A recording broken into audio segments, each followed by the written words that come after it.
tunafahamu kwamba pepo ya Allah azza wa jalla ameiwekea darajat, na hikma ya Allah subhanahu ya kuweka darajati katika pepo ni hikma ambayo iko wazi, sote tunaifahamu, kwa sababu amali za wanadamu, wema wa wanadamu na uchamungu wao unatofautiana.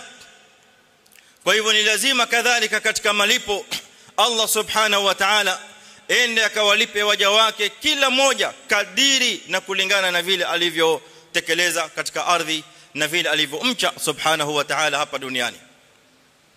Hadhi hikma min hikam Allah azza wa jalla albaligha. Ushahidi wa maneno haya katika Qur'an, aya tofauti, lakini aya moja inatosheleza katika suratul Anfal. Allah subhanahu wa ta'ala baada ya kutuelezea sifa za waumini, innamal mu'minuna alladhina idha dhukira Allah wajilat qulubuhum wa idha tuliyat alayhim ayatuhu zadatuhum imanan wa ala rabbihim yatawakkalun alladhina yuqimuna as-salata wa mimma razaqnahum yunfiqun. Baada ya hapo Allah subhanahu wa ta'ala baada ya kueleza sifa za waumini wa ukweli anasema ulaika humul mu'minuna haqqan, hao ndio waumini wa kweli, lahum darajatun 'inda rabbihim, siku ya kiyama Allah subhanahu wa ta'ala peponi atakwenda kuwalipa na darajati mbalimbali. Kwa hivyo hao waumini wa kweli siku ya kiyama Allah atakwenda kuwaweka katika daraja mbalimbali, kila mmoja atakuwa na daraja yake kulingana na amali ambayo ameitanguliza mbele ya Allah subhanahu wa ta'ala.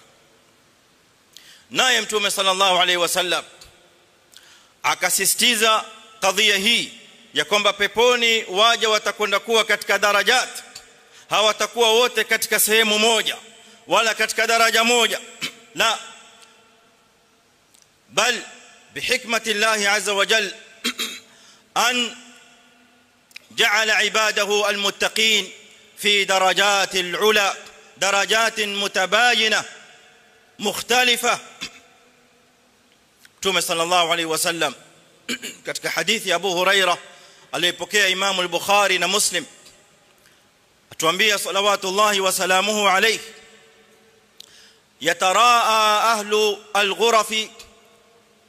yataraa ahlu al-jannati fi al-ghurafi kama yatarauna al-kawkab ad-durri al-ghabira min al-ufuq.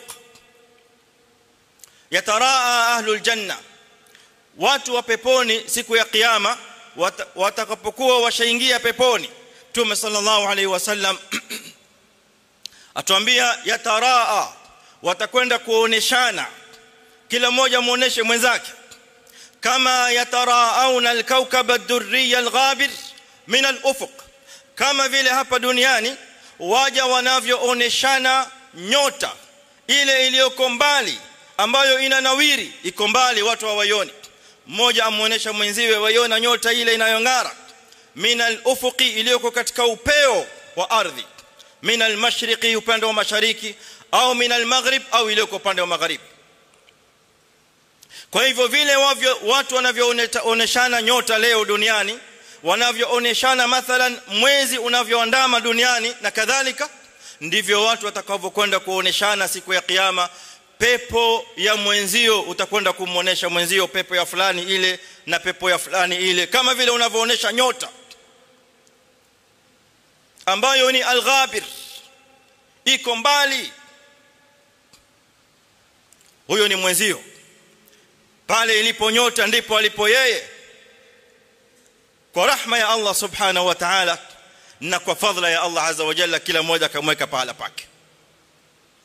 Mtume alayhi salatu wasalam akabainisha sababu kwa nini, akasema litafadhuli ma bainahum, ni kwa sababu ya vile walivyotofautiana, kwa sababu ya kwamba walikuwa wakikhtalifiana katika fadhila zao ni tofauti.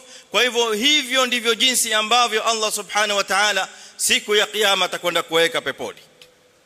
Masahaba wakamuuliza Mtume sallallahu alayhi wasallam, ya Rasulullah, tilka manazilul anbiya wala yablughuha ghayruhum, hizo ni nyumba, hizo ni manzila, hivyo ni vyeo vya mitume na manabii unavyotuelezea ya Rasulullah, kwamba watu watakwenda kuoneshana siku ya kiyama kama unavyomuonesha mwenzio nyota hapa duniani iliyo mbali.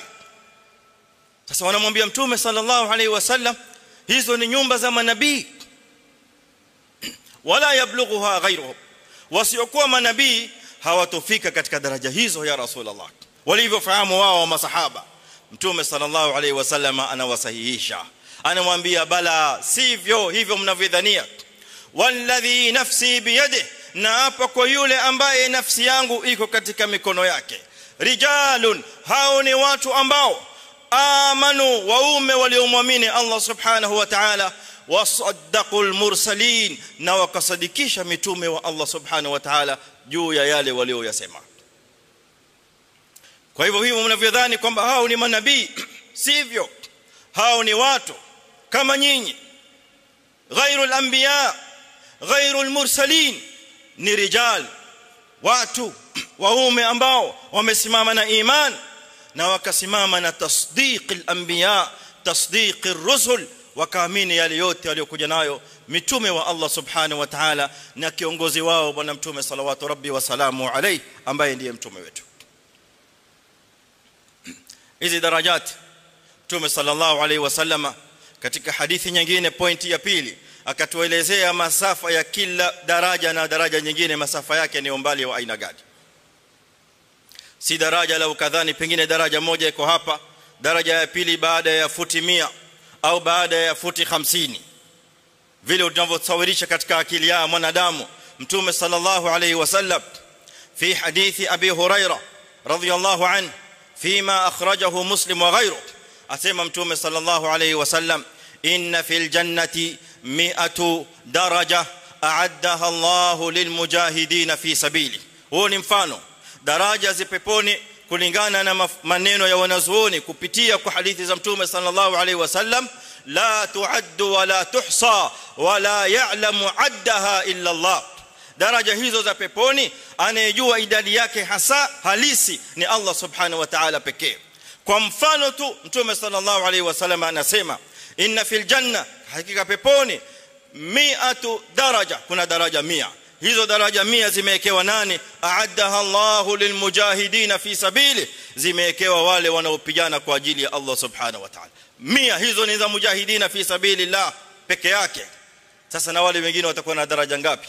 Lidhalika qala alulama hiya darajatun kathira la yuhsiha illa Allah. Sasa hadithi hii tunapata ndani yake masafa ya baina ya daraja na daraja nyingine. Asema mtume sallallahu alayhi wasallam, ma baina kulli darajataini kama baina as-samai wal ardh, baina ya kila daraja na daraja nyingine ni kama mfano wa baina mbingu na ardhi. Allahu akbar. Kwa hivyo daraja yeye mwenzio ikiwa amekushinda kwa daraja moja, huyo amekushinda kwa umbali wa mbingu na ardhi. Mwenzio amekushinda kwa daraja 2 fil janna, amekushinda kwa masafa ya mbingu na ardhi mara 2 na kuendelea mbele. Sasa aliyekushinda kwa daraja 100 atakuwa yuko wapi? Aliyekushinda kwa daraja ya zaidi ya hapo atakuwa yuko wapi? Nas'alullah subhanahu wa ta'ala al-man wal fadl wal rahmah bimannihi wa karamihi ya rabbal alamin.